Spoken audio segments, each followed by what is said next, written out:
Welcome. I'm Jadon Marshall, the President and CEO of WFAE, the NPR station here in Charlotte, North Carolina. I'm joined by PBS Frontline Senior Editor, Erin Texera. Thank you for joining us for the premiere of the film Fractured, based on WFAE's year-long look at the mental health system in North Carolina and the impact on those who fall through the cracks. I'd like to take a moment to express our deepest gratitude to the organizations and people whose generosity and support have made this project possible. I also like to thank the families, the officials, the doctors, and all of you people in law enforcement who have contributed to our reporting over the last year. Thank you to PBS Frontline, the John S. and James L. Knight Foundation, and the Corporation for Public Broadcasting for their belief in the need for strong, investigative, local journalism, and for the funding that supported our reporting in the making of this film. Thank you to Frontline's executive producer and editor-in-chief, Rainey Aronson-Rath, who believed in this project from the moment we pitched it. I also like to thank the Paul and Holly Freestone, who established the original fellowship that allowed us to bring the remarkable Dana Miller Ervin on board as a reporter. And thanks to all of you who contribute to WFAE so that we can continue to inform and engage our communities with the news and information that they need. This is the transformative power of philanthropy, and without all of you, none of this is possible. Let's talk a bit more about the people who created this series. First, there's Dana, whose empathy, curiosity, and drive are the true power behind this series. You'll never meet a more committed and determined reporter. Researcher and now engagement producer Mona Dugani helped survey 100 jurisdictions across the state to compile anecdotes and statistics for the series. WFAE's former editor Greg Collard and Erin partnered to shape this reporting into the powerful series that inspired this film. Greg and Erin made a formidable editing team, and I thank them for their commitment to this work. Erin, I'd also like to thank you for being a champion in promoting WFAE's work at Frontline and beyond. And before I turn it over to Erin, I'd like to share an excerpt of remarks recently given by Kathy Rogers, former executive director of Mental Health America of the Central Carolinas. Kathy, in announcing WFAE as the recipient of the H. Keith Brunnemer Jr. Award, said, "Often we find that media do not accurately report on mental health or suicide. In fact, many sensationalize incidents that may involve suicide or someone who is struggling with their mental health. When we see a media outlet go above and beyond to report on the state of mental health in our community and state, it gets our attention." In awarding WFAE, Dana Ervin and her colleague Mona Dugani with MHA's highest honor, we want to stress how important it is for the media to lift up these stories in order to put a face to mental illness, show the needless suffering of those living with mental health challenges, and the struggles their loved ones experience trying to access care. Change will only happen if we are willing to shine a light on those stories that occur, as Dana stated, in darkness. Thank you all.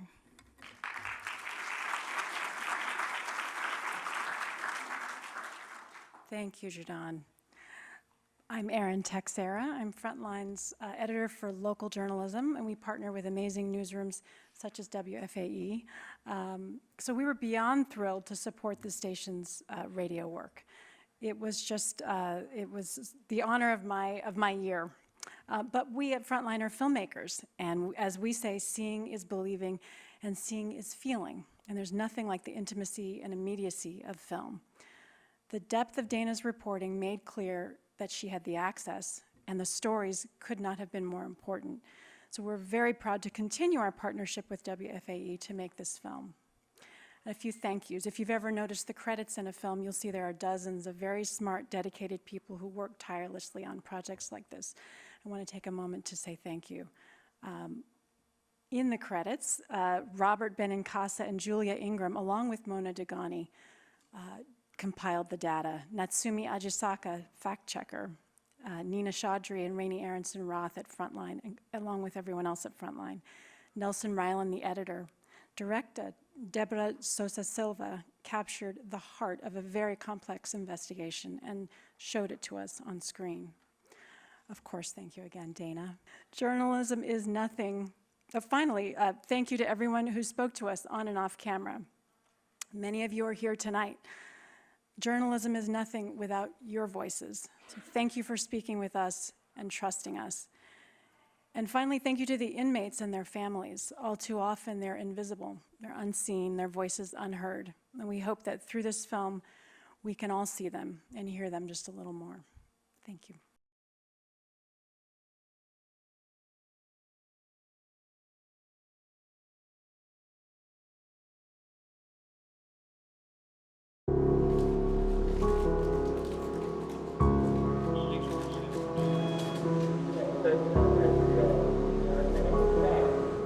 I've been in jail probably like 40 times. I grew up in foster care and group homes. My mother passed away. My dad's in a mental hospital. He was on drugs. He started huffing gas. It first started when I was a child. In arts and crafts, I was putting a little eye with glue, and I heard a voice in my head say, "I've got my eye on you."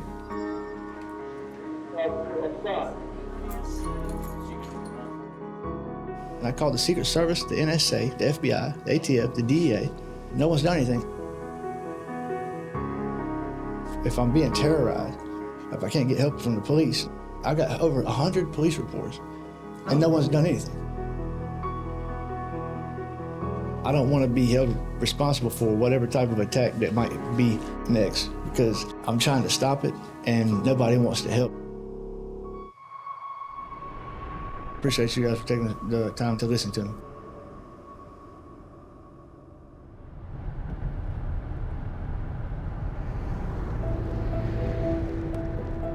For the last 2 years, I've been investigating the plight of jail inmates living with mental illness for the Charlotte, North Carolina NPR station, WFAE. Some of those inmates are too sick to understand the charges against them. That means they're unable to stand trial. They can wait many months, sometimes more than a year, just to get the care they need so their cases can move forward. I've gotten to know a number of those inmates. One is Dylan Ledford. He's a 32-year-old man who'd been living on the streets of Gastonia outside Charlotte. He's got a long record of crimes, including larcenies, drug possession, even soliciting sex with a minor online. His latest arrest was in June of 2022. Ledford is still in jail, waiting for a bed in a state psychiatric hospital. I first met him a month after he was arrested. About 2 months later, we met again. This is our third meeting. His lawyer is present. What are they telling you about why you've been here so long? I'm not getting any information. They're not telling me. They're telling me that there's a long wait for the hospital. I'm being patient. I'm not really trying to rush the process, but there's a lot of stuff legally in my case that hasn't been brought to light yet. As far as my mental health and everything like that, I'm doing a whole lot better.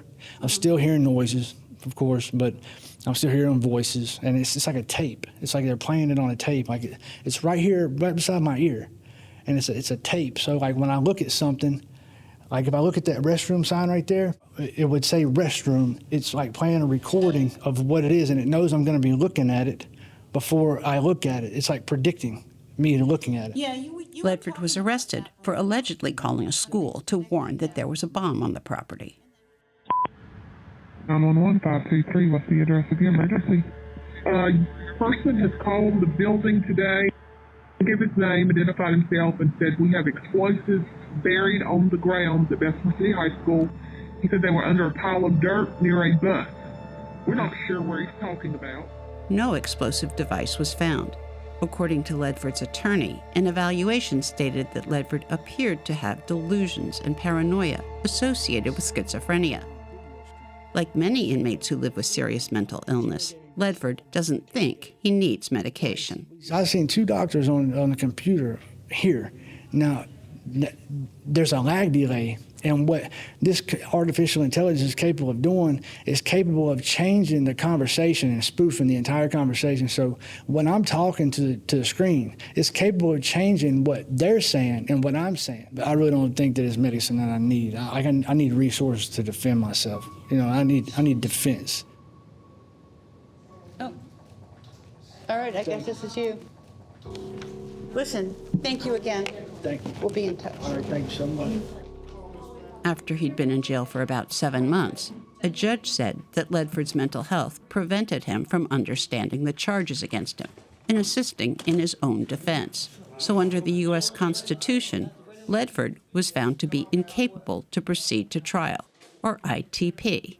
There's a common understanding that if you are not able to understand the nature of the proceedings and if you are not able to assist in your own defense and you have a mental health diagnosis, then you cannot go forward in court. We don't hold those people accountable for their conduct in the same way that we would for someone who doesn't meet that criteria.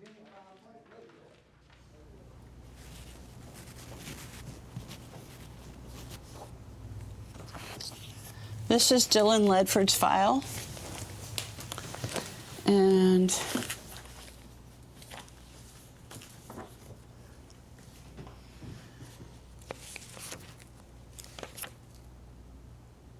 you can see in this picture just how much better he looks than he looked yesterday.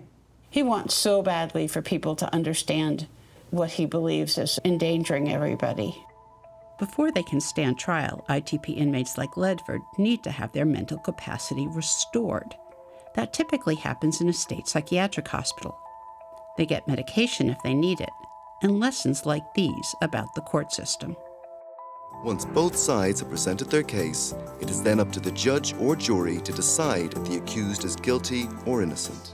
Restoration is not full treatment. Restoration is getting you to the point where you can work with your attorney. After you enter the courtroom, you can go up to the in-court clerk, who will be seated to my right, and identify. They have to be able to answer some basic questions about the legal system. It's court education school, so that they understand enough to go forward. After Ledford had been in jail for almost a year, his attorney asked the judge to dismiss the charges against him. All rise. Honorable David A. Phillips, Judge Pisani, you may be seated. Come on, Your Honor. With the court's permission, the first matter will be Dylan Ledford. You can find this on the green calendar, page 12, margin 43. Okay. Good morning, Mr. Ledford. Your Honor, with the court's permission, there is a motion in the file. It was filed by Ms. Monteleon, I have it. and that is why we're here today. Thank you, Your Honor. The procedural history of this case is something that we see, unfortunately, all too often, and that is Mr. Ledford was booked into our jail about a year ago. I'm kind of at my wit's end with some of these cases, with my clients being in custody for as long as they have been. So in Mr. Ledford's case, I filed a motion to dismiss. It's kind of like throwing a bomb out there, basically asking the judge to dismiss a case. They don't want to risk anything happening in the community. There was nothing else for me to do. Mr. Ledford has had 2 evaluations. Both of those evaluations agreed that he is not capable to proceed. He's been committed to a state hospital, but he doesn't have a bed date. Mr. Ledford is being deprived of his due process rights. His case isn't moving anywhere, nothing is happening, and I think he's being held beyond a reasonable amount of time. Ms. Monteleon, if the court were to dismiss this case today, what would happen to your client? Your Honor, I would hope that we could get an involuntary commitment order, have him potentially taken to our local hospital and evaluated there. Is he taking the medication that's prescribed for him now? He is not. And the jail has a policy, I believe, of not forcing the inmates to take the medication. So if they refuse to take it, they won't make them take it. Ms. Hamlin? I do appreciate Ms. Monteleon representing her client, but she has no solution in place right now. She says in the jail, he is not receiving the treatment he needs and he won't take his medication. And then when Your Honor asked her what her plan was, she said, I hope to get him involuntarily committed. So this is a great concern for the state, because we not only have to protect him, we have to protect our citizens. So you're saying I'm not being represented properly? That's not what I'm saying. I think that's what you're saying, ma'am. Sir. Thank you. That's all we need to see here to say today. That What I'm I'm not being saying represented is- properly. She's Ma'am, incompetent. She Your needs to be Honor, fired. Mayor? She's incompetent, sir. Would you please be quiet, sir? Okay, I'll give you a chance to talk if you'd like to. All right, the court is looking at the charge as well. which is false report of mass violence on educational property. Under the statute, he can be held for 39 months, which would be the maximum sentence on a Class H felony. In the aggravated range, he's not to a 1-year level now. The court has concerns where this young man could possibly get the help that he needs. The statute also says that if there's a possibility that he could be restored, we don't know if he can be restored because he won't take his medicine.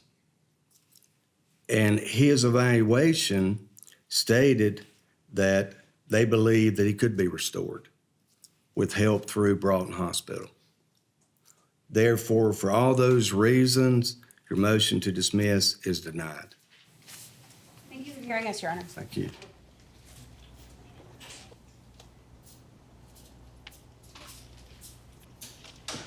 So, That's exactly the way I anticipated it would go. Yeah, I know. You spoke with Ledford yesterday, right? What did he say? He was pretty agitated yesterday. He wouldn't really address anything that I wanted to talk to him about. He had an agenda of what he wanted to talk about. Right. And I think that's where his frustration today came from. Yeah. His aunt and uncle didn't show up today. Did they even know? I have no idea. Yeah. I have no idea. You know, the DA was right. He really doesn't have a support system. So, Yeah. frankly, it's not really up to me either. Like, I'm not a medical professional. I can't go up there and dictate what he needs. Right. All I know is that what he needs is not jail. Right. Right. So none of this is helping him. Yeah. As of November 2023, there were 166 ITP inmates in North Carolina waiting for a bed. Our investigation found that half of those charged with felonies like Ledford are behind bars more than 313 days before they're transferred to a hospital. In half a mile, turn right onto Fox Hill Drive. And I've learned that those long waits are a problem throughout the U.S. At least 17 states have been sued over inmate wait times. A federal appeals court has ruled it's unconstitutional for inmates to wait more than 7 days after a court's finding of their incapacity to proceed. But my reporting shows that in many states, inmates are waiting months. And those wait times don't include the number of days inmates sit in jail before they're found to be ITP.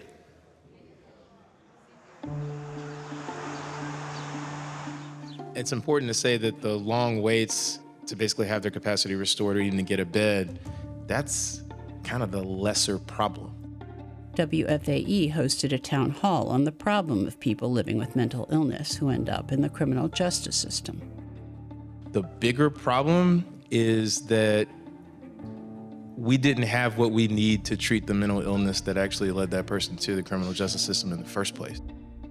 As bad as we are describing the level of care for behavioral health services in incarcerated settings, it is worse in community. It is much harder to find people care because we have had 1.2 million people in North Carolina without health insurance. That's right. And poverty and mental illness are often co-occurring.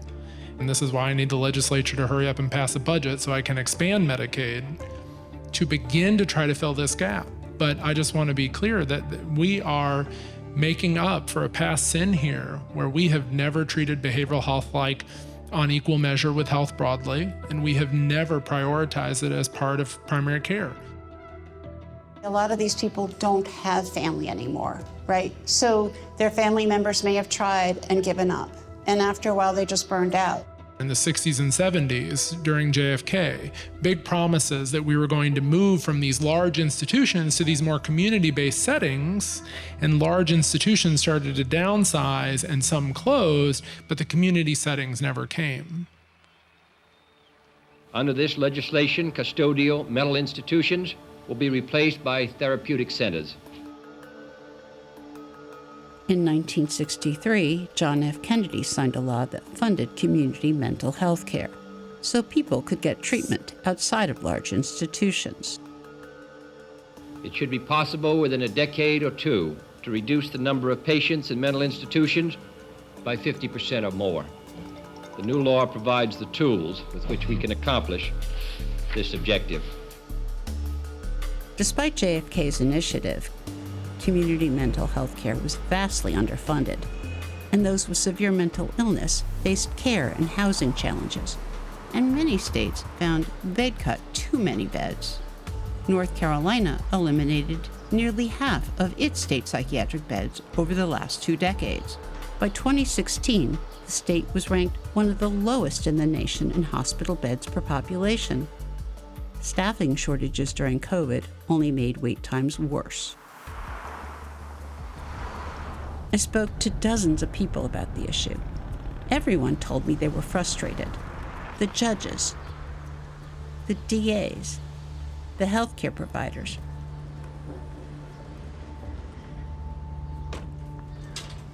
Jail staff, too. They're also on the front lines of this mental health crisis. Hello. Hey, how are you?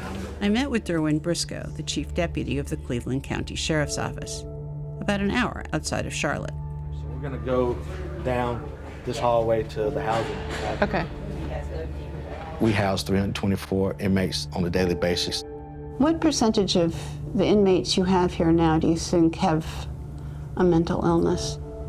In some form, I would say close to 40%. This guy, he's beating the wall or hitting the wall. I don't know what he's doing.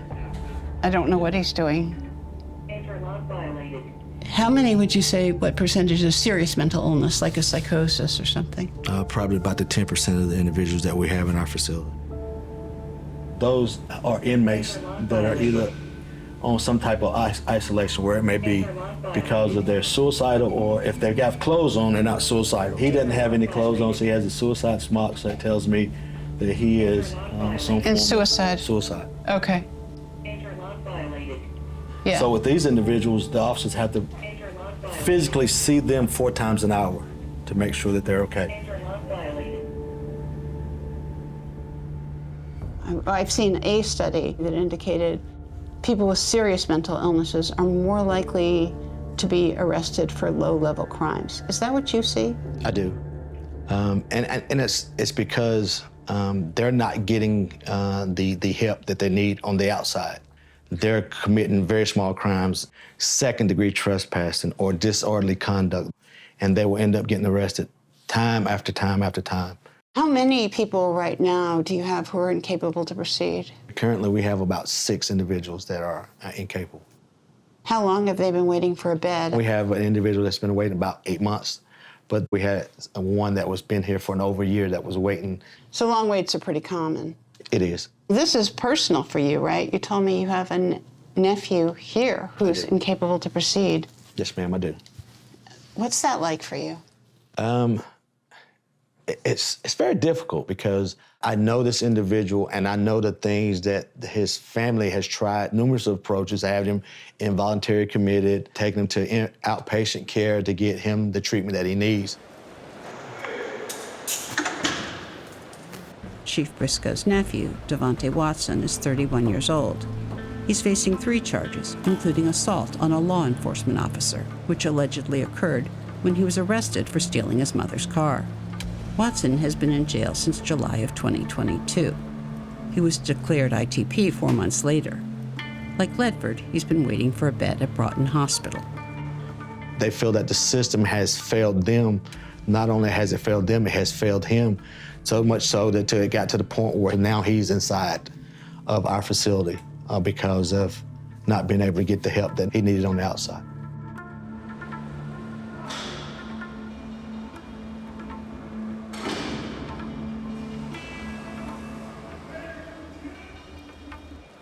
I do believe, as it relates to mental health or individuals inside our detention facilities, of course, race is going to have a portion in it. And I say that because economics trickles down to race status.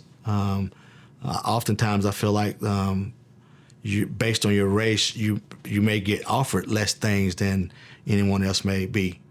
And that's not just mental health, that's a whole lot of things. And if I don't have the funds because I'm not offered the same things as because of my race, then of course I'm not going to get the same treatment as anyone else. Nationwide, I think race has some impact on it as well. Data show that African Americans are overrepresented in jails across the country. It's the same in North Carolina.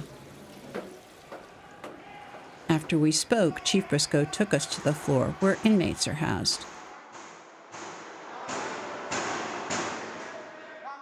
It was quiet when we entered, but we were warned inmates might get riled up when they saw the cameras.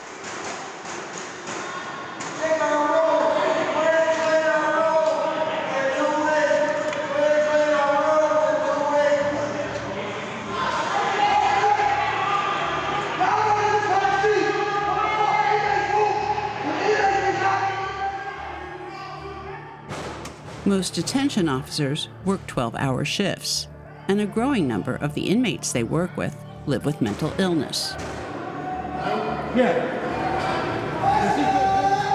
What's the emotional impact for you of dealing with people who are mentally ill?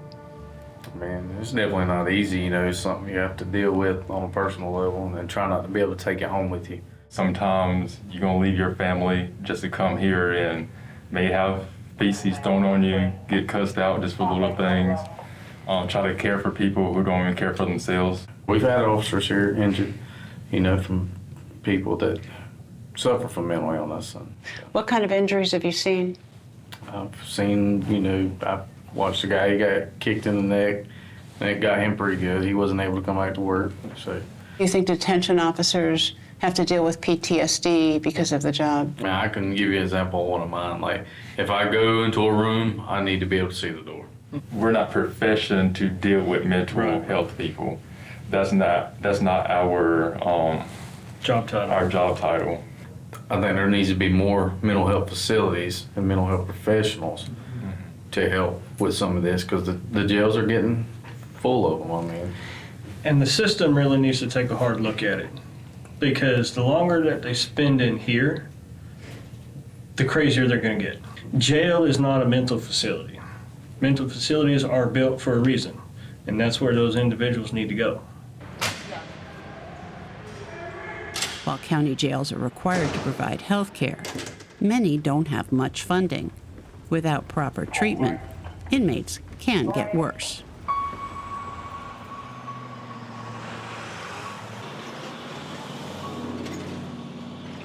It's been nearly 4 months since I visited Dylan Ledford.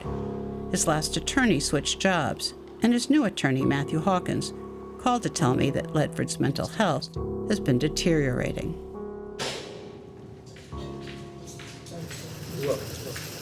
How you doing? Good, how are you? Good to see you. Yes, good to see you. How you doing, Matt? Mr. Hawkins, sorry about that. And so, why are you here now? What brought you guys here today? Did someone tell you to come? Well, Mr. Hawkins, your attorney, he said he's going to try to get you into safekeeping. Do you know what that is, safekeeping? I'm not sure what it is, but I'm all for it. If my attorney says that that's what needs to be done, I'm behind him 100%. Okay. So it's to take you to someplace so you can get some medical care. What is the protocol for that? Well, we file a motion, okay, that the judge signs off on. It's actually an order, okay, and the jail here agrees to it. They contact Raleigh. Okay. Hawkins is trying to get Ledford transferred to a safekeeping unit at a state prison. That's where they house inmates who are considered too dangerous, vulnerable, or sick for jails to manage. They can't get books here either. So tell me, who's been visiting you? Anyone? Nobody's came and visited me. Before you come and see me, I'm interrogating myself and being interrogated. Mm-hmm. So this is a chance for me to voice the things I've been being interrogated about. Yeah. On camera. Yeah. So you understand? Now, yeah. If I'm being interrogated and then no one's coming to see me, and then you come and see me with a camera, that means that now that I've been interrogated, I got my story straight, and I know that this is facial recognition, and I have to say exactly what they tell me to say. Okay, you think we're going to use facial recognition though? No. This Okay. is facial recognition. Oh, got it. I can't tell a lie. Okay, I understand. Can't lie. I understand. And the reason why I can't lie is because they're using facial recognition, and I'm not a liar. Yeah. And this is the thing. Dylan, last time you saw him, he was like this. Yes. When you send him for safekeeping, what's going to happen? In safekeeping, they just have better medical facilities up there, especially when it comes to dealing with people with severe mental health issues.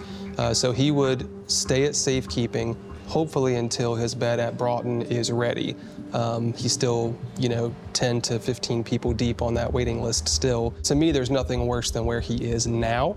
And so I think it only makes sense to try to at least give him a little bit of a springboard to getting to Broughton, because we simply don't know. 10 to 15 people deep on the waiting list could mean a couple of weeks, it could mean a couple of months, it could mean 6 months. We have no idea.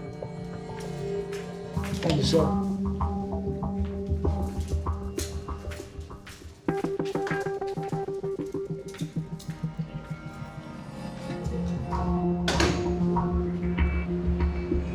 Ledford was transferred to safekeeping about a week later. Chief Briscoe's nephew, Devontae Watson, has been in jail for almost a year and a half. He's still waiting for a bed.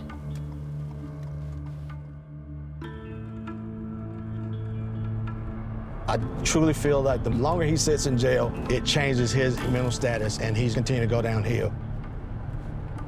It's difficult for me to see that he's inside the jail not getting the proper care that he needs. And it's no fault of the jail. Jails are not designed to give the proper care for mentally ill inmates. After 531 days behind bars, Ledford finally got a hospital bed. But many more across the country remain stuck in a fractured system.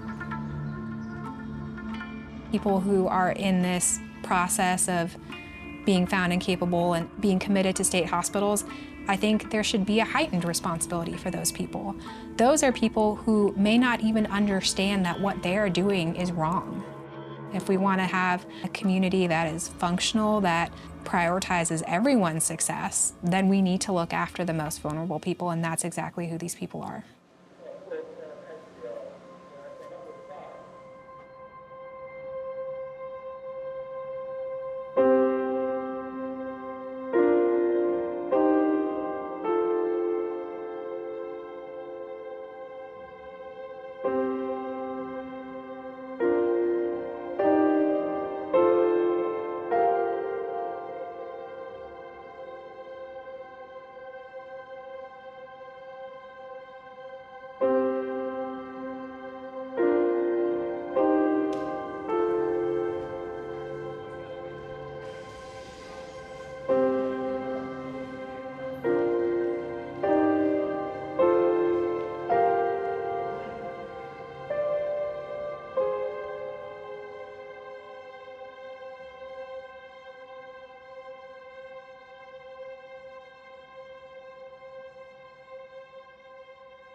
As we start to transition toward the panel discussion, I'd like to introduce to you tonight our moderator for the evening. Mary C. Curtis, a columnist at Roll Call, is an award-winning journalist, educator, educator, and podcast host in Charlotte, North Carolina, and Washington, D.C. She is the host of CQ Roll Call podcast, Equal Time with Mary C. Curtis, a contributor to Slate and a guest host of Slate's daily What's Next podcast. Her coverage specialty is the intersection of politics, culture, and race, and she talks politics and culture on our very own WFAE. Many of you have heard her on Charlotte Talks Weekly Roundup. Mary has been a contributor to numerous media outlets, and this evening she will serve as your moderator. Ladies and gentlemen, please welcome Mary C. Curtis.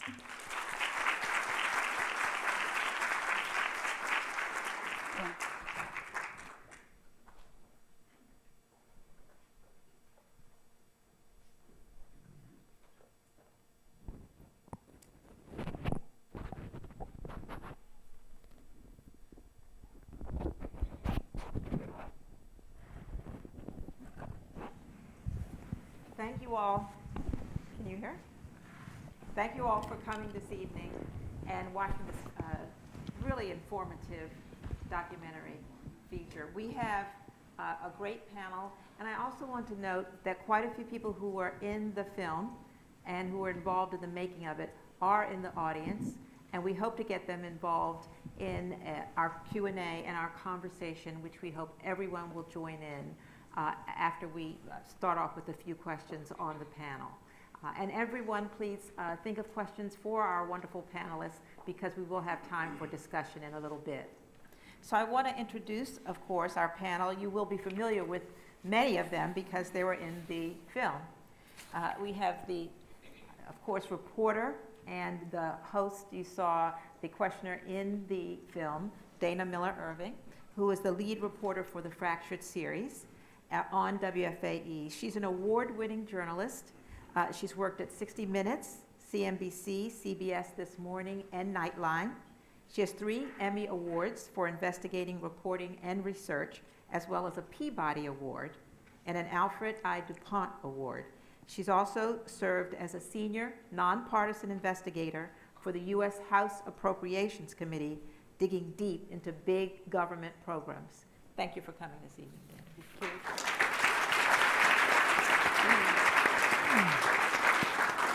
Next to her is Débora Souza Silva, who is a Frontline Firelight Media Fellow and the director of the Fractured documentary. Her award-winning work has examined systemic racism and inequality, and it has been featured many places, including the New York Times, PBS, BBC, Reveal News, KQED, and Fusion, and she's in the midst of working on quite a few exciting projects. Welcome, Débora. Thank you for coming. And next to Débora is Durwin Briscoe, who you saw in the film, the Cleveland County Chief Deputy. He's been employed with the Cleveland County Sheriff's Office for 31 years, where he holds the rank of Chief Deputy. He's responsible for the operations of the Sheriff's Office. He's also been a member of the Sheriff's Office Honor Guard and has served as the commander since 2005. Thank you for coming this evening. And on the end, you saw it in the WFAE conversation, Kody Kinsley, who's the Secretary of the North Carolina Department of Health and Human Services. He was appointed to the cabinet position by Governor Roy Cooper and unanimously confirmed by the North Carolina Senate. Secretary Kinsley oversees a department that has broad responsibilities for all aspects of health and human services, a staff of 18,000 and an annual budget of $38 billion. He joined the department in 2018, where he most recently served as Chief Deputy Secretary for Health and Operations Lead for North Carolina's COVID-19 response. Thank you for coming.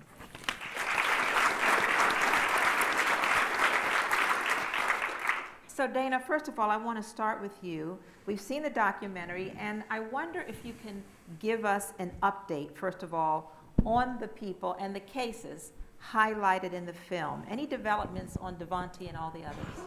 Sure. So Devontae is still behind bars. It's been, I guess, over it's been about 620 days now.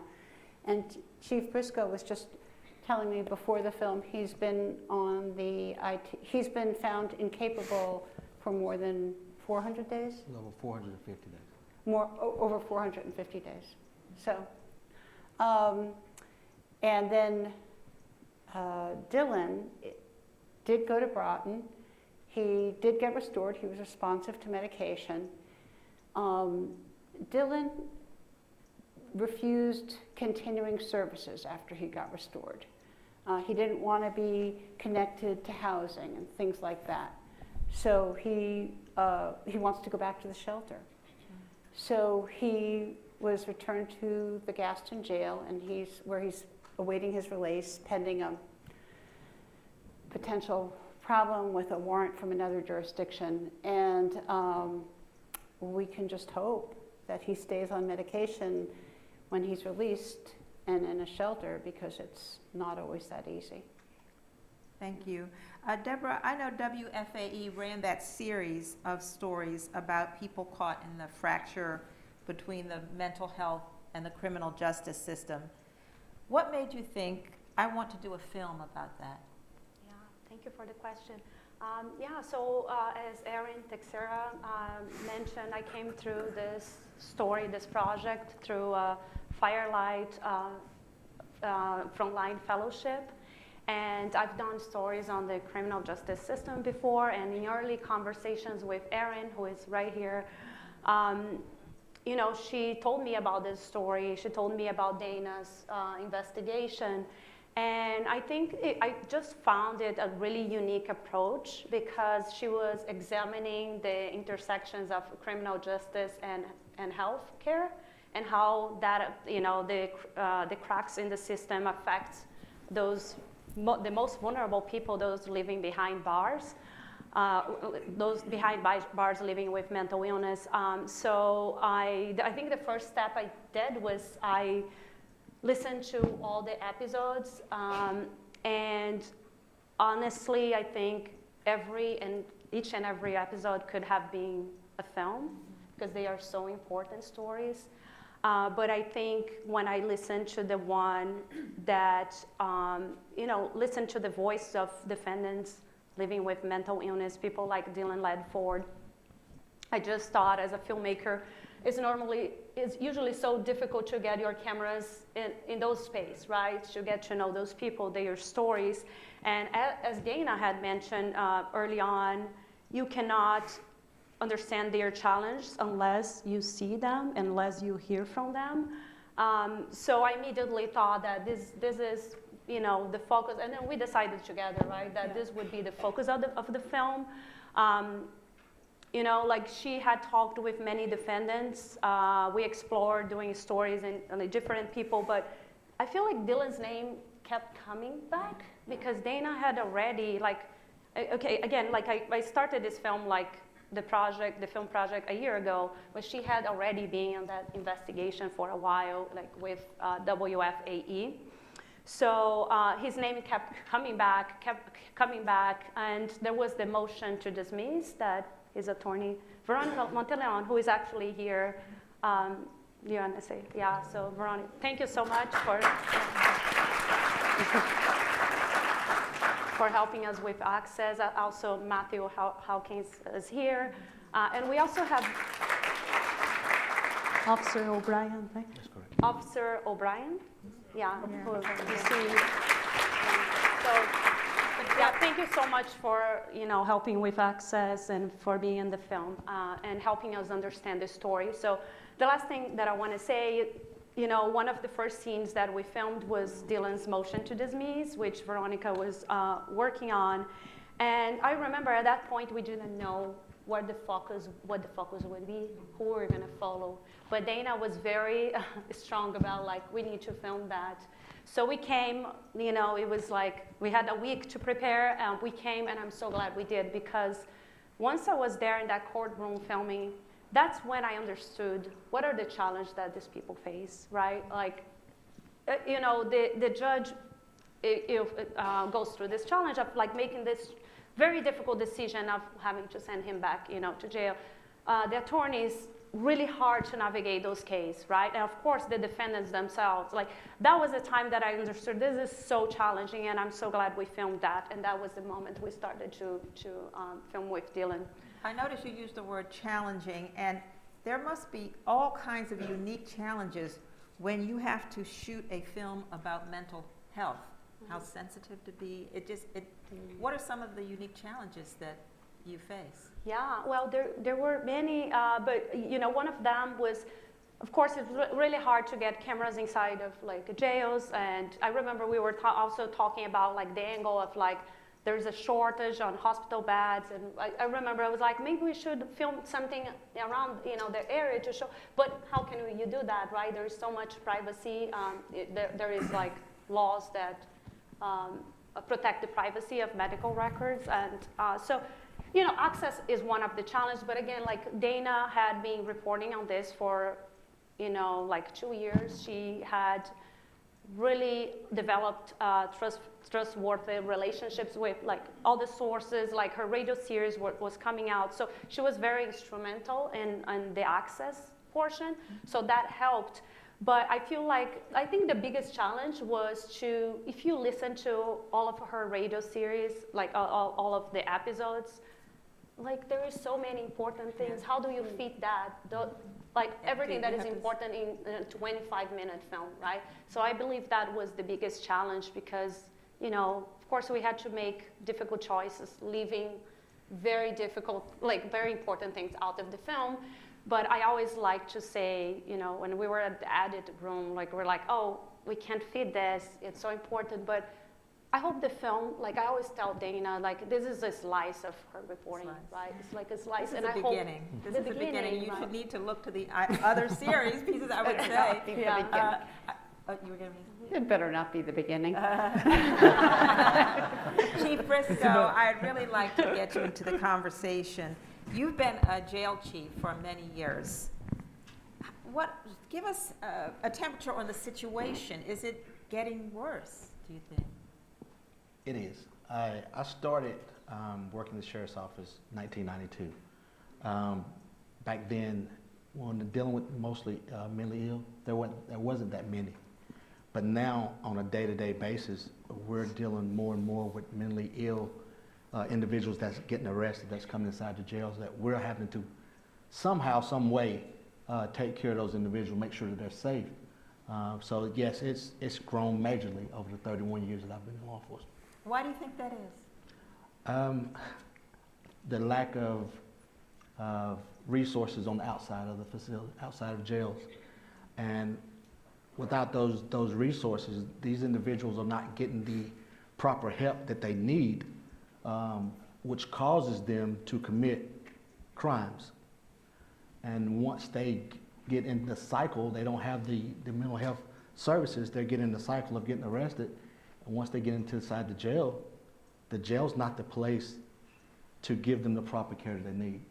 So unless there's something done to help the outside portion, we're going to continue to grow with more mentally ill inmates inside of our facilities.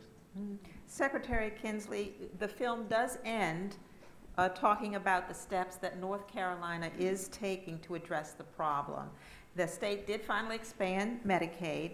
It also plans to cut wait times by allowing people who are incapable to proceed to get the restoration in jail. Could you give us a sense of what is happening with that?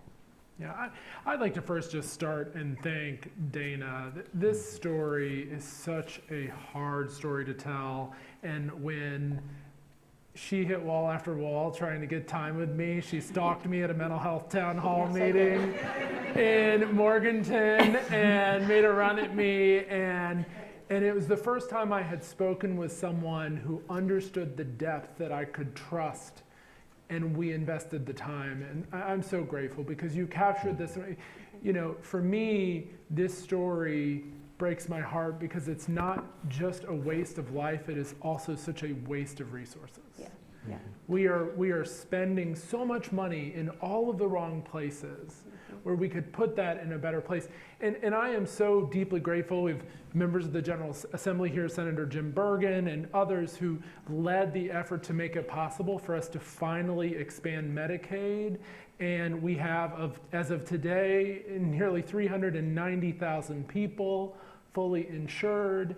We were able to, with that investment of $835 million, increase behavioral health rates in the Medicaid system for the first time in over a decade, and that went into effect already. And yes, I see Sheriff McFadden here, who's been a phenomenal partner here in Mecklenburg County, and we have been piloting, with support from the county and resources from the General Assembly, a pilot to do detention-based capacity restoration and community-based capacity restoration programs. That the early data in the first few months into this is so exciting. Not only is the time to initiate restoration significantly faster, but the throughput in capacity restoration is a 75% reduction compared to the times that we're seeing at Broughton. But still today, I was just texting with my chief medical officer to get the latest. I have 95 unstaffed beds at Broughton Hospital today. That's capacity that we could bring online with the investment in state staff to do the important work there, and that's consistent at our 2 other hospitals in this state. So there's still more to do to unlock that capacity to get the folks that we know so desperately need the care they need. What's your perspective on that, Dana? Well, so do you not have the money now for those beds? So, out of the $835 million? So that is not staffing dollars. Oh, okay. So it's money, Senator but you Bergen, can't. you got to do something about it. He is a great guy. He knows. He does know, and he has been a firm advocate of us trying to do everything we can to improve both hiring and recruitment. And for those of you that work in the health field, you know that nurses and other key staff are getting paid 20 to 40% more now than they were 3 years ago. And the bottom line is that these are state employees, and at the same period of time, they've seen a 12% increase in pay. I was at an event over the weekend, and a social worker came up to me and she said, I love working at Central Regional Hospital. It was my calling. I had worked in the public mental health system forever, but I eventually had to leave because I could get $30,000 if I went next door to the other building.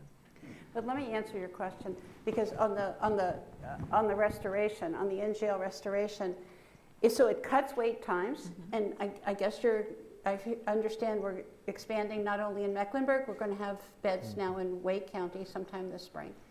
And that's great. But I will tell you, when I was reporting on this for the radio series, one of the gentlemen who was restored in jail got out and immediately died of a drug overdose. And so connecting people to services, studies show that after you expand Medicaid, it is not necessarily helpful to those who've been involved in the criminal justice population, that they don't necessarily go in for medical care, that you have to help them, connect them to services. And that's where we mentioned in the film at the end that nearly $100 million is going to go for things like jail reentry. And I don't know where we stand on that with jails, but that's really where the rubber meets the road with this, I think. That's absolutely right. We can't, fix any one problem by itself. We've got to lift these all at the same time. And over the last several years, we've actually invested about $35 million, some for capacity restoration, but think about it as a sequence and every step in the process. So starting with pre-arrest diversion. So helping support law enforcement in partnership with district attorneys to feel comfortable to say, the situation in front of me, this person, public, whatever happening, is really a mental health issue, and how do you get them connected to care quickly? Now, before that was particularly hard because there wasn't an insurance payer. Medicaid expansion helps that, but you're right, with the connection, those resources we're investing there make a difference. Then there's jail-based treatment programs, both for substance use disorder and behavioral health broadly. We've been able to fund some of that. We've actually applied to the federal government to allow for Medicaid dollars for the first time ever to actually be used in jails and prisons in North Carolina to provide some limited services specifically focused on behavioral health. So far, 12 states have been approved. We've applied. I hope to hear soon that we'll get approved for that. And then reentry supports. We have a number of reentry programs happening now, but there absolutely needs to be more. But the number one problem in a lot of these solutions to this point had been, how do you navigate the person actually continuing to get the care because the medications are so expensive, the primary care, the doctors are so expensive. Now with Medicaid expansion, the other resources, that $100 million, and the resources we've been putting in it today, helps make that more possible. But there is so much more we need to do to continue. Look, there's a legacy of stigma here, right? These systems are deeply intertwined because usually, as the story has been told, is that we have criminalized mental illness and we have seen it as a moral failing. We are decoupling this, unzipping this one piece at a time as fast as possible. And with 100 county jails, that's going to be a pretty complex system to set up. Yes. Right? Yeah, right, in 53 prisons. Yes. It is an incredibly complex system. But I will say, one of the loudest voices that we had in the conversation about expansion in North Carolina was from our sheriffs and our law enforcement leaders. They said, we need health care and not handcuffs. And it has been their partnership that got us to this point, and I think it's the partnership that'll carry us forward. Well, we actually have Chief Briscoe here. You run a county jail. Would you like to ask Secretary Kinsley any questions about that? I don't know if we really have the amount of time. I think what you're telling us, we're at a start, and we have to start somewhere. And I think we're moving. It sounds like we're moving in a direction to get the help that we need. I think some of the issues, or majority of the issues, when we're talking about 100 jails, there's a vast difference between one jail that there is to another jail. And I'm looking at Sheriff McFadden, but for Sheriff McFadden's jail to compare it to a jail that's in Haywood County, sometimes, and I know that the sheriffs has a large voice, and when all the sheriffs stick together, they get what they want. But what happens is that sheriff, you do, Sheriff McFadden. But what happens is that sheriff that's running that county in Haywood County, I'm just using Haywood County as an example, which is a smaller, has less resources. They're not going to be, how eligible will they get the same resources as Sheriff McFadden's 2,500 bed jail? That's the questions that we have, because whether we realize it or not, the average jail size in North Carolina is around 250. That's your average size. So those are the people that needs it, and they are county-wise, and sometimes we're looking for the county to pull out to help those facilities.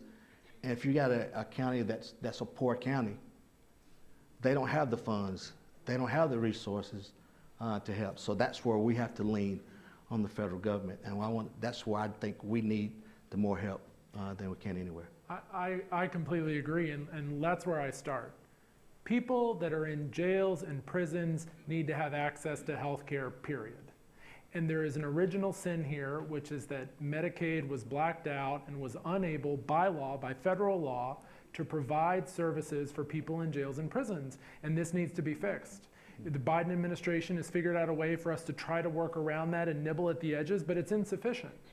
And second to that, where Medicaid cannot cover it, there needs to be further funding to help support that every county. It shouldn't matter whether you're in a small jail or a big jail, you should have access to all the medications, because look, this is penny wise and pound foolish. People get the health care that they need, something happens, they end up in jail in your stewardship, you don't have the resources to support their access to health, and they degrade.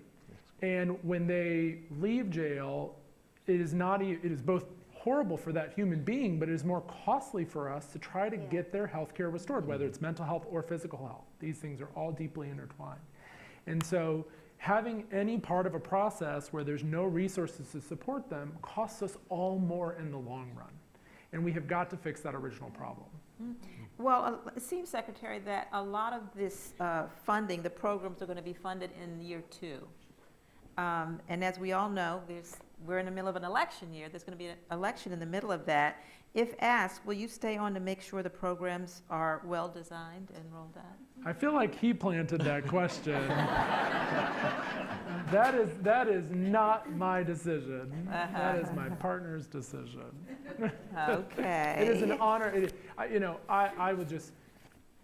This issue has been one of my greatest passions. To see the waste of life is just absolutely heartbreaking. And for as much as I can sit up here and rah about it, it is really an incredibly deep bench of amazing, talented public servants at the department every day who make this work. And it is the continued investment in them and the amazing public service that we need that will continue to sustain this. Débora, obviously this film centers on North Carolina, but it also makes clear that this is a national problem. What do you hope this film achieves? Yeah, I think, like, you know, just coming to this story, and like, I'm not based here, but I remember first time I met Dana, and, you know, through the local journalism initiative, which the idea is to put a spotlight on a local issue, but more often than not, that issue reflects what is happening nationwide, so it's not just in North Carolina. I remember when, you know, we were early on the filming process, I actually interviewed Dana because, you know, we decided that she should be in the film, like she had collected so much information and you know, developed an expertise on this. And I kept asking her, how does this reflect nationally? You know, like, have you looked nationally? And she did, you know, like, you know, throughout the filmmaking, she would come back and say, actually, I looked at it, you see on the film, like 17 states have sued over, and she can talk about this much better, but sued over wait time. And, you know, there's it's a federal lawsuit, right? That decided that wait more than 7 days is unconstitutional, and that's in Washington, right? In the Ninth Circuit on the West Coast. Yeah. So it's national, right? It's happening everywhere. So my hope is that this film will actually shine a light on this other place, other states.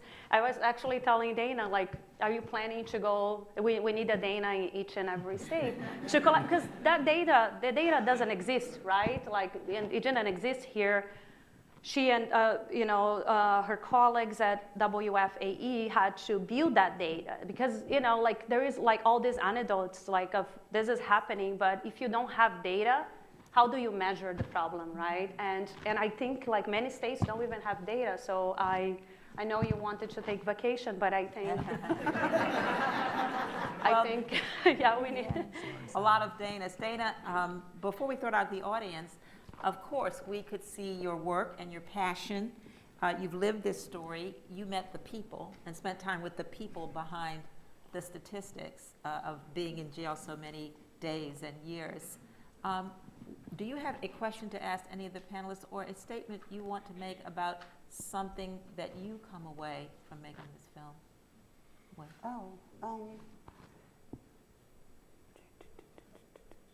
Well, Secretary Kinsley, of course. We've got this $835 million now. This is, as far as I can tell, a record in the country, right? At least per capita, to invest in mental health care. So as I understand it, you're going to use this to sort of start up programs, right? And let's focus on the $99 million. That's for the justice involved. You're going to use it to start up programs. But then the idea is that after the federal money goes away, because it will, after it's 2-year money, then the idea is that the inmates' Medicaid funding will keep the reentry programs and the jail diversion programs alive, right? What if it falls short? What happens then? This is going to require continued focus from the General Assembly. This is system transformation. You know, the narrative that played out in the clip in the 1963 law change of JFK getting rid of institutions and not building community health centers and starting that was right in spirit and version, but unless you follow through, you have to spend more money to transform a system over time.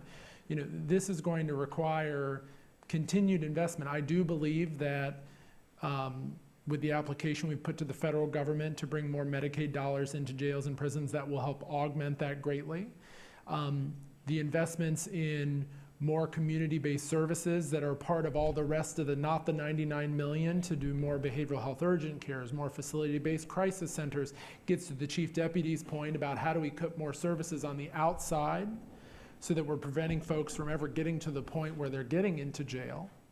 And I think those transformations will help drive down some of the need that we're seeing in jails, but we're going to have to continue to invest in this. There's no question. I mean, you know, I think in the film you say about 40% maybe have mental, we see anywhere from 40 to 60%, depending on what you're counting in national data. I mean, if 60% of people in your jail had diabetes,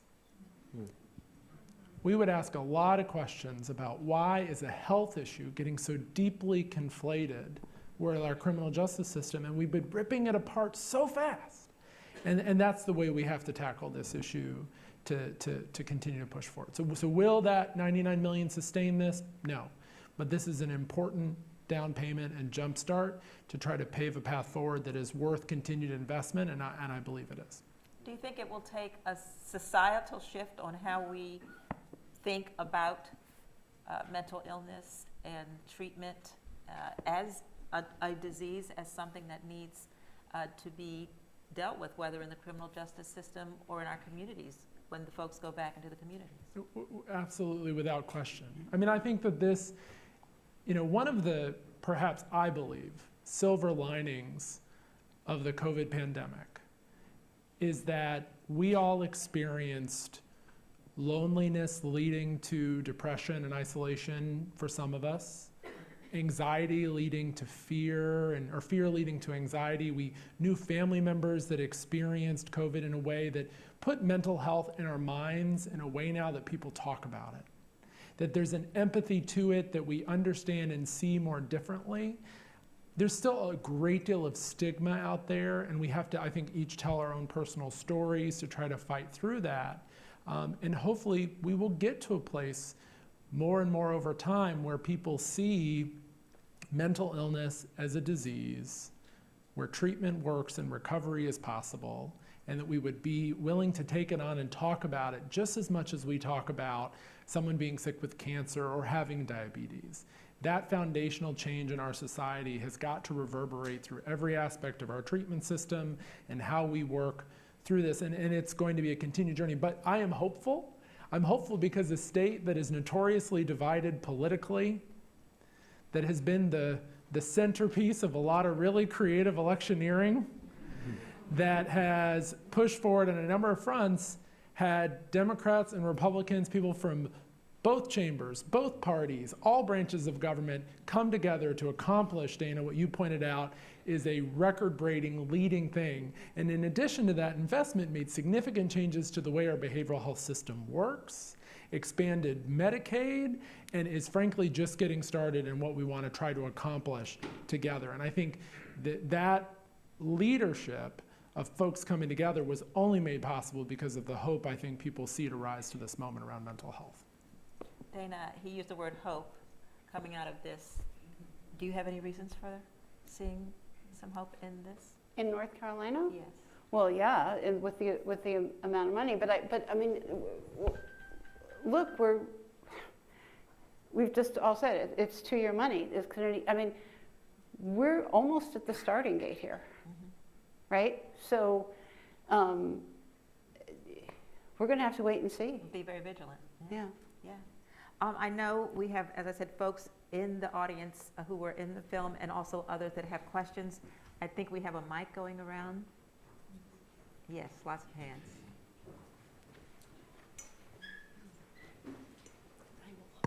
Okay, that's fine. Hi, good evening, everyone. I'm a lawyer by trade. I work in healthcare. And I'm interested to know, and I was very inspired by Chief Deputy Briscoe. Thank you for sharing your personal and professional story with all of us. A part of your story that I hung on was how your family, and particularly your nephew's parents, looked and looked and looked for help for your nephew. And what we see a lot in the healthcare system, and here in Charlotte specifically, is a lack of services for our kids. A severe lack of services for our kids that rolls over into them getting caught up in the system. And what I would like to know is with this $835 million, will there be any transparency? Will there be any visibility into the money that's going to be put into helping our children to overcome these issues so that they're not in a position like Chief Deputy Briscoe's nephew? And that's what I'd like to hear about. Will there be any transparency there? I guess that's for me. Thank you so much for the question, and absolutely. I'll start here with encouraging you and everyone to take a look. In March of last year, we put out a school-based behavioral health action plan. That outlined a number of efforts that we've been trying to push and fund around bringing mental health services to where kids are, and that's in the classroom. Continued investment there must be a priority. We were able to reprioritize a lot of funds from other sources to help meet that moment and make a difference there. But there's a lot more that we need to do, and I know that's a priority for the General Assembly and thinking about good interventions there as we go through the short session process. We just actually today in our oversight hearing started to present the spending plan for the $835 million. You can find all this on our website. I'm happy to share that information with you. We want to be really wise with the dollars and put it out for bid where we can try to bring resources that are mothballed back online fast. We have a lot of providers that are kind of coming to us saying we want to build a new facility or we want to do this, and my concern is that those facilities will come online in 4 years. We have to have resources now. One of the particular challenges that we've had in North Carolina has been for young people, not always young people, but often young people that have intellectual or developmental disabilities and co-occurring behavioral health needs. We were able to partner with UNC Health to transition a underutilized facility in the state's possession to one that is now quickly becoming a national center of excellence in serving this unique type of co-occurring health need, and it's located in Butner. I want to do more of those across the state. And I will underscore that from announcement to ribbon cutting and the first patients being served was 11 months. That is breakneck speed when it comes to actually opening and operating facilities. I want to also underscore that you did a great, it was very quick in the very beginning of the documentary. It underscored that the individual had been in foster care and part of the child welfare system. You know, on any given night in North Carolina, about 3 months ago, if you had asked me this question, I would have told you that on any given night in North Carolina, about 35 kids in child welfare are sleeping in a DSS office because their behaviors are so complex that their foster parents can't support them, but they don't meet medical necessity to get care. As of this week, that number is now in the teens. We've been able to make drastic reductions there with this $835 million and some really creative and smart work happening in our local county DSS offices to try to increase support services. I mean, just without question, to double down on your point, it's a smart investment for us to get upstream here. That starts with early interventions, getting people connected to care, and helping sustain that over time.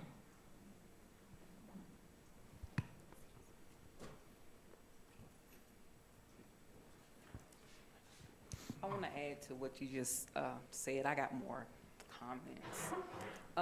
Back to DSS and foster care, because I was also a foster care parent.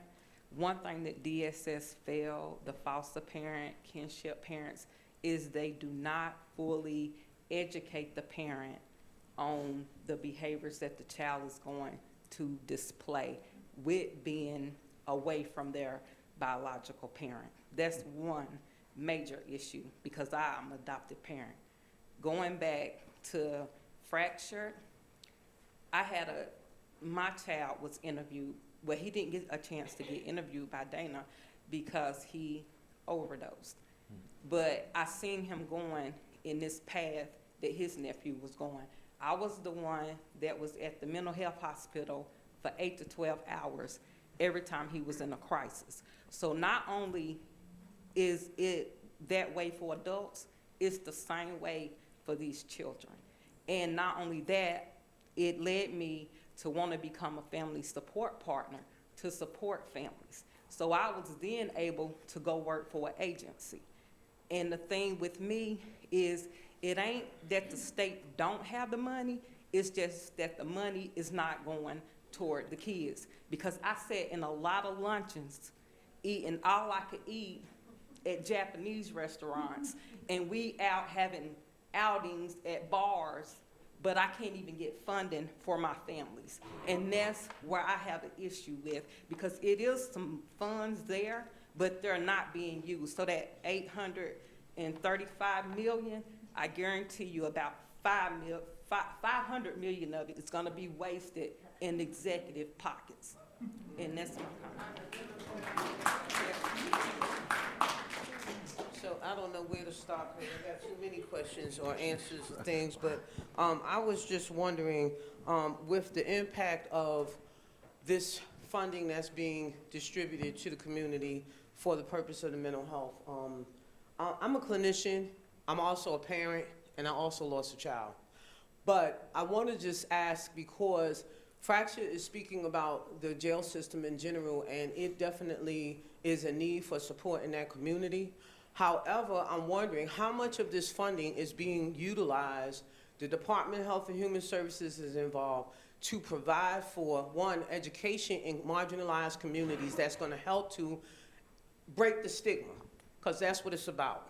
The other thing is that a lot of people, depending on the people culturally and ethnicity and so forth, do not feel comfortable with continuation of services. So that needs to be brought into the room.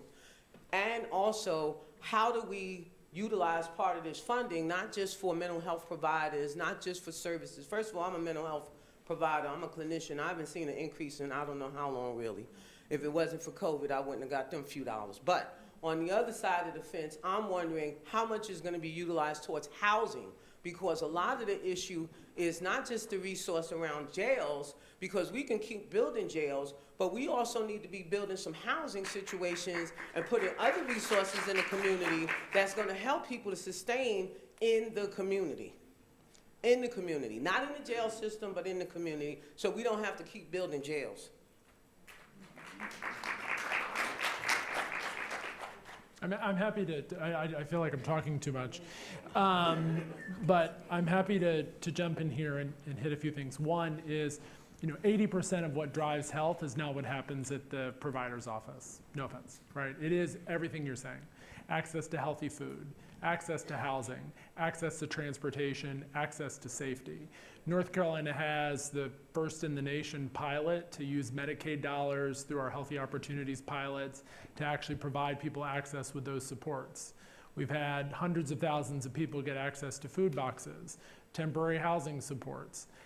That's currently happening in 33 counties across North Carolina. That was what the initial approval was from the federal government. We've applied for the federal government to expand that to all 100 counties. So I'm eager to expand that so we can try to use every federal dollar possible in a more clever way to try to expand that access to care. And happy to follow up with you and talk a bit about the way the $835 million was appropriated by the General Assembly dictated specific purposes in broad buckets. So $99 million for justice involved specifically, and $80 million for child welfare issues, and $210 million for crisis services. And so happy to kind of talk that through. But to, I think, get to a core point that you made, which is something that we believe strongly at the department, is whether it's behavioral health, or maternal health. We've been talking about the behavioral health issue of people in jail, right? So we see a disproportionate number of people in jail with behavioral health issues. We also know that more than 50% of people in jails and prisons are Black, when only 22% of the state's population is. We see a similar disparity among infant mortality, both in our Black community and our Native American communities in North Carolina. We see a number of other things. What I know is that I've never been a Black mother that's given birth. If I want to understand how to solve Black maternal mortality issues, I need to work with those people that have lived experience. I needed to make sure that they're part of the conversations and driving that work forward. We actually just launched an initiative at the department that outlines a number of the efforts that we're doing to try to go into communities that we're serving to make sure that they're not only getting served, but they're part of the table in designing the programs and setting the policies to help inform the work that we're doing. So, we'd welcome your engagement if you're interested, and spread the word, because we want to make sure that these $835 not only go to the specific purposes, but are effective at driving it. And then I'll just back up to the last point, which is, I promise you no state dollar is going to food. So I'm not sure where that's going, but if you have a sense, then I have an internal auditor, and we will go after it together. So thank you. And I wouldn't spend it on Japanese food, personally. Follow up, follow up, follow up.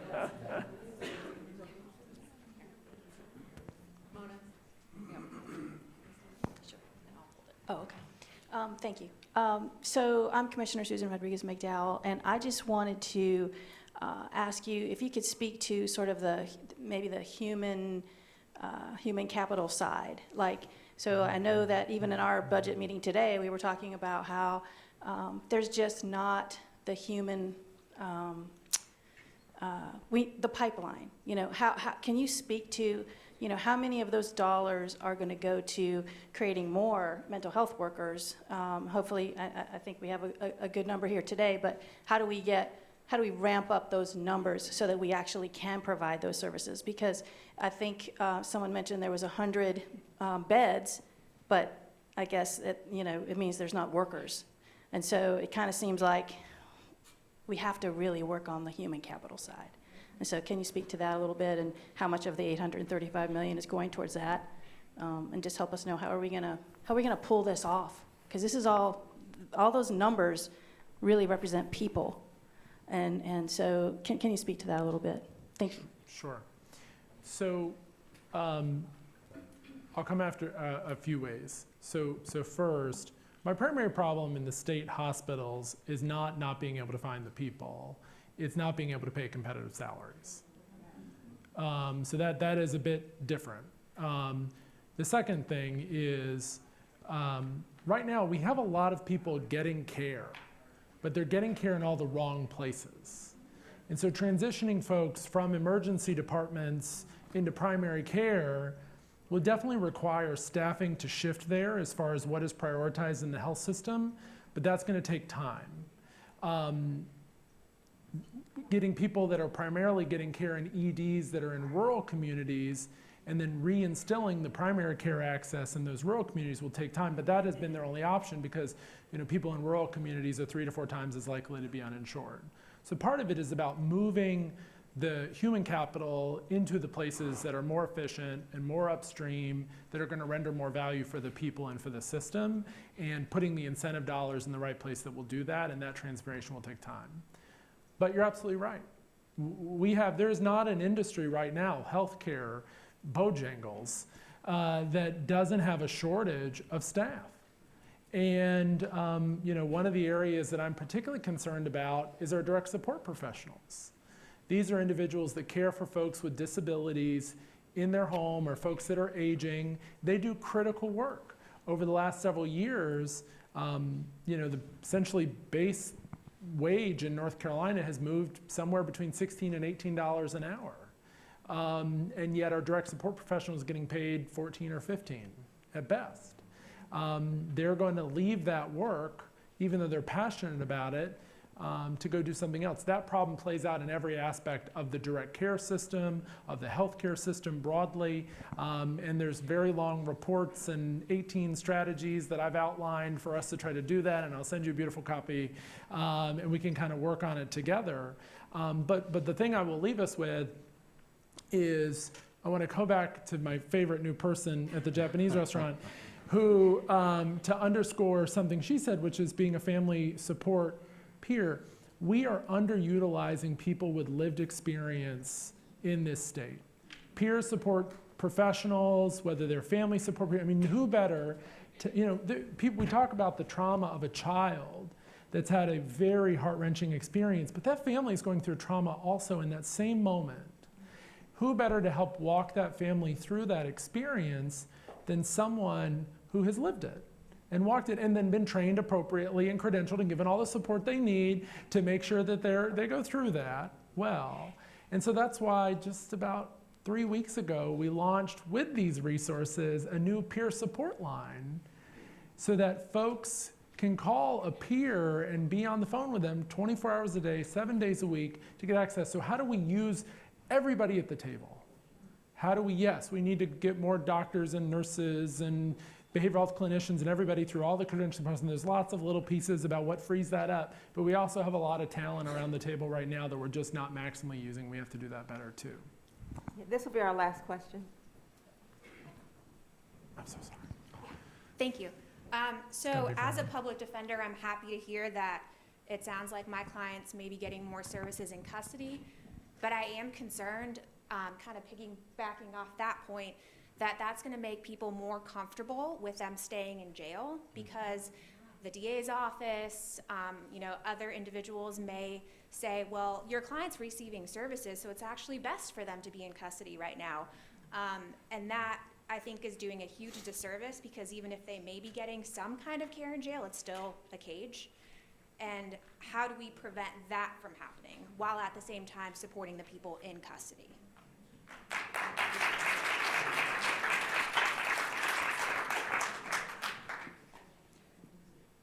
I will back up a moment and say that whether you are in a medicalized wing that we have transitioned at a jail into a space that is providing comprehensive capacity restoration with round-the-clock care, or if you are in a state facility that is also locked and under strict controls, these are not places where we want anybody for long periods of time.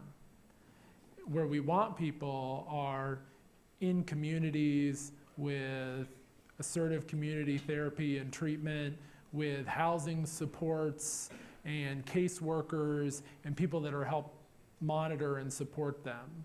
And so there's a number of other tools that we need to bring to bear that gives judges more tools. Right now we see, Ivy, you mentioned yourself in the film, the desire to use involuntary commitment. North Carolina disproportionately uses involuntary commitment because the other processes don't work.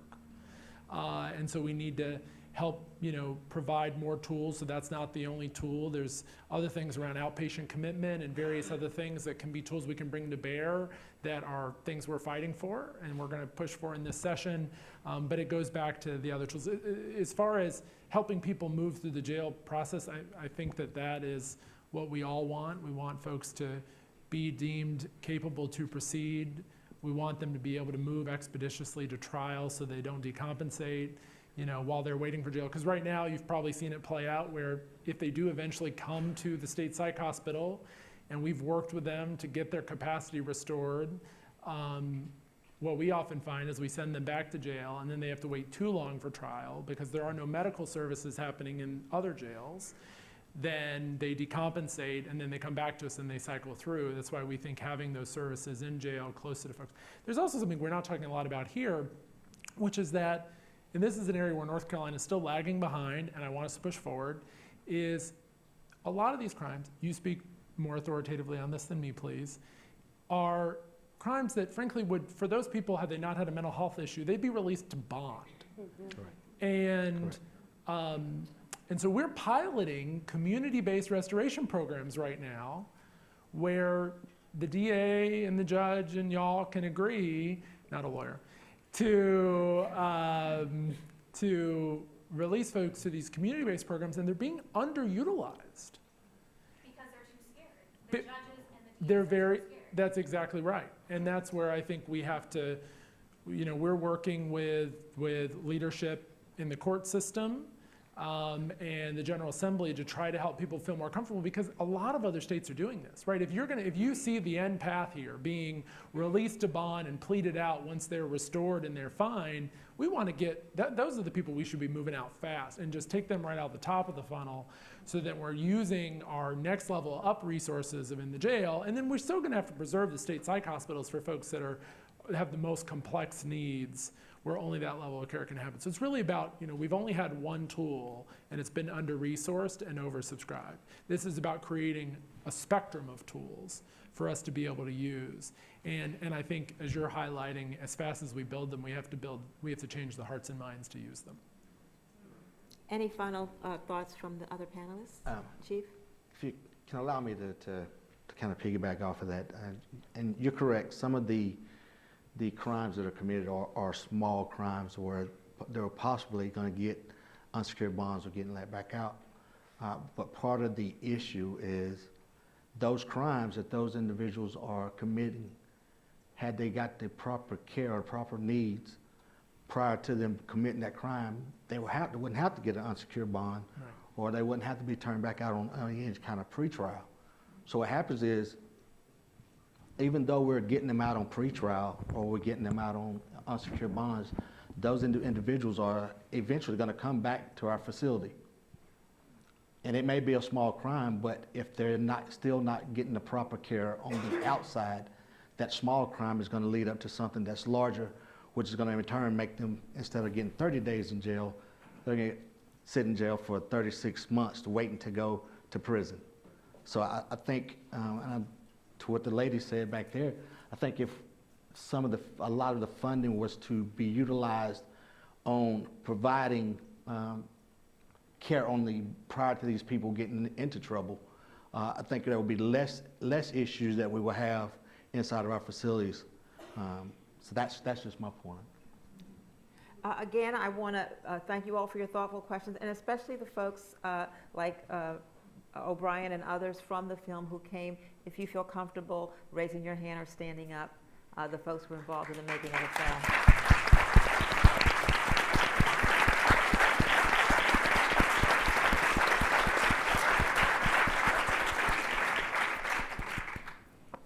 And thank, again, our wonderful panelists. I think we didn't answer all the questions. It raised a lot of follow-up, but thank you so much for the information and for doing such an informative and necessary film. Thank you.